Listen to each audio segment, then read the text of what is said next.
Woi, balik lagi sama gue. Jujur, gue masih merinding cok, sumpah. Lu semua udah nonton final Boboiboy Galaxy Barajo episode 6 kan? Kalau belum, mending lu close video ini nonton dulu Gi, baru balik lagi. Karena gue bakal spill semuanya tanpa rem. Awas spoiler ya. Oke, langsung aja. Menurut gue pribadi, episode 6 Barajo ini adalah mahakarya tertinggi Monsta tahun ini. Fix no debat ini mah. Kalau kita bandingin sama Arc Sori atau Arc Windara kemarin, finale Barajo ini udah beda level bos. Ini definisinya udah absolute cinema. Menurut gue semuanya dapat banget. Aksinya gak usah diomongin lagi. Emosinya dapet. Plot twistnya bikin pusing kepala. Visualnya manjain mata banget anjay. Tapi ini cuma opini gue ya. Kalau lu ngerasa Arc Windara lebih bagus, coba bacot di kolom komentar. Gue pengen tahu selera lo.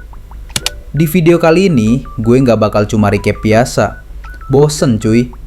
Gue bakal bedah video ini jadi 2 bagian penting. Pertama, kita bahas momen epic yang bikin gue tercengang. Kedua, kita bedah momen menarik dan detail kecil yang pasti lu lewatin karena mata lu kedip. Siap? Pasang sabuk pengaman lo. Kita masuk ke bedah tuntasnya. Oke, momen epic pertama. Gue nggak nyangka gue bakal ngomong gini. Tapi MVP di episode ini bukan Boboiboy, tapi si gendut kesayangan kita, yaitu Gopal. Sumpah cok, di episode ini Gopal gendong tim banget.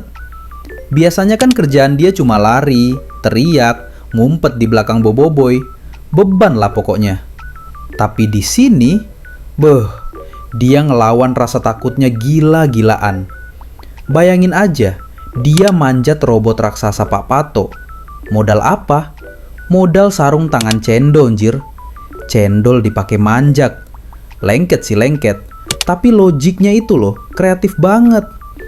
Terus pas Boboiboy jatuh dari penjara, kalau nggak ada Gopal, itu Boboiboy udah jadi penyet boy. Gopal sigap banget ngubah landasan jadi jeli lembut. Smooth banget cuy. Dan yang paling badass itu pas Pak Pato mau ngegeprek mereka pakai tangan robot. Boboiboy gempa udah panik bikin tameng tanah kan. Si Gopal dengan santainya ngubah tanah itu jadi besi baja. Terus dia ngomong quote terkeren sepanjang masa kayak gini. Wait, aku datang untuk selamatkan kau, bukan kau selamatkan aku. Sumpah, momen ini bikin gue terharu campur nakak. Respect setinggi langit buat Gopal. Lanjut ke momen epic kedua. Ini soal kerjasama bara dan salju. Gue demen banget pas Monsta masukin logika sains di sini. Lu lihat kan, pas pasukan api sama pasukan es akhirnya sadar buat nyerang barengan. Itu bukan cuma biar kelihatan keren kayak Avengers Assemble.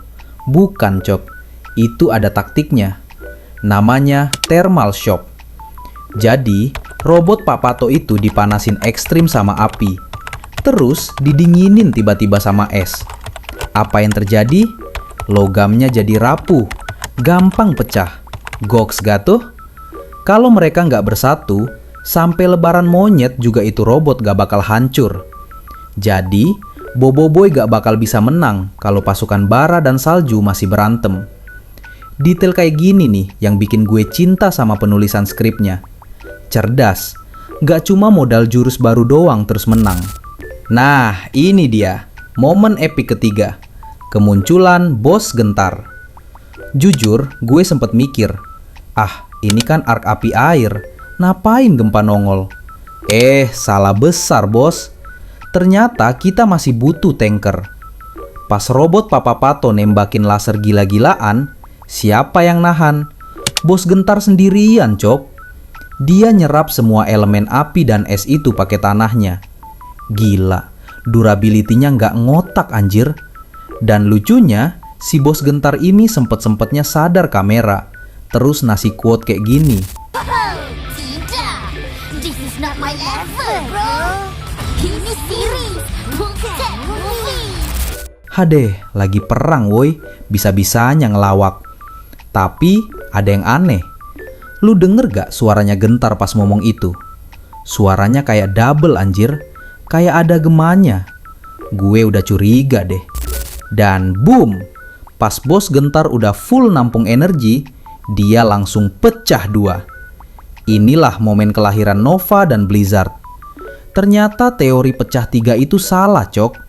Yang bener itu, bos Gentar pecah lagi jadi elemen penyusunnya Han karena overload. Masuk akal banget sih logikanya. Masuk ke menu D utama.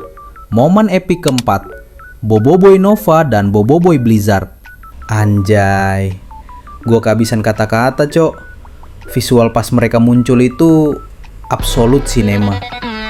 Satu sisi jadi neraka api, satu sisi jadi beku total. Efek partikelnya itu loh, halus banget. Kita bedah desainnya dikit. Nova, senjatanya kayak cakra, tapi handle-nya jelas dan bisa jadi hoverboard. Gila, stylenya slick parah anjir. Blizzard, nah ini favorit gue.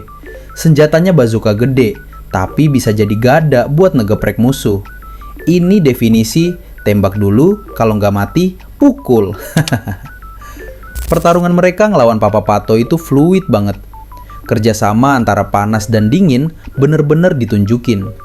Gue nggak bakal bahas play by play berantemnya biar durasi gak sejam. Tapi intinya, ini salah satu fight scene terbaik di Galaxy S2. Titik. Oke, kita lompat ke momen terakhir yang paling bikin gue mind blown. Pas perang kelar, Boboiboy pingsan, Papa Zola nyelamatin, tiba-tiba layar hitam. Terus muncul tulisan, tonton sampai habis. Gue nurut dong, dan apa yang gue lihat? Papa Zola lagi duduk santai di rumah barunya, lagi cerita ke anak istrinya. Loh, jadi selama ini, satu arc Baraju ini cuma flashback dia doang. Monsta pinter banget nyambungin benang merahnya. Jadi ini semacam kisah heroik Papa Zola yang mungkin ya agak dilebih-lebihkan sama dia. So, kesimpulannya, final Baraju episode 6 ini menurut gue 10/10. Memuaskan banget. Gak ada yang kerasa buru-buru. Semua karakter dapat panggung. Tapi yang jelas, Monsta berhasil nutup arc Baraju dengan manis. Pertanyaannya sekarang, apa selanjutnya? Kita bakal dibawa ke planet mana lagi? Musuh apa lagi? Gimana menurut lo cuy? Apa momen favorit lo di episode ini? Apakah lo setuju sama gue soal Gopal MVP? Atau lo tetap tim Nova? Tulis pendapat lo di komentar di bawah. Gue bakal bacain yang paling logik. Jangan lupa like kalau lo suka sama konten gue. Dan subscribe biar lo gak ketinggalan bedah video selanjutnya. Gue cabut dulu. Mau nonton ulang momen Blizzard ngegeprek robot. Bye-bye.